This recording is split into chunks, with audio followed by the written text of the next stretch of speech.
اللہ الرحمن الرحیم۔ قربانی کے جانور سے فائدہ اٹھانا منع ہے۔ جو جانور قربانی کی نیت سے خریدا گیا ہو، اس سے کوئی نفع حاصل کرنا درست نہیں ہے۔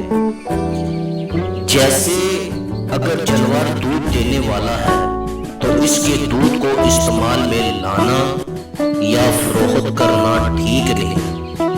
ہاں، اگر فروخت کر کے اس کی قیمت صدقہ کر دے تو جائز ہے۔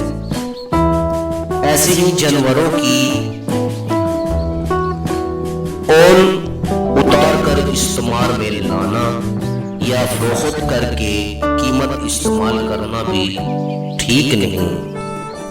البتہ اگر اون اتاری گئی تو اسے فروخت کر کے قیمت خیرات کر دی جائے تو یہ عمل ٹھیک ہے۔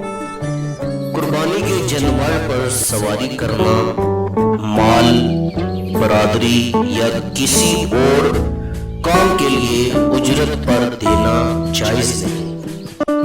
اگر کسی نے جانور اجرت پر کسی کو دیا اور بعد میں خیال یا علم ہوا کہ ایسا کرنا جائز نہیں تو ایسی صورت میں اجرت خیرات کر دے۔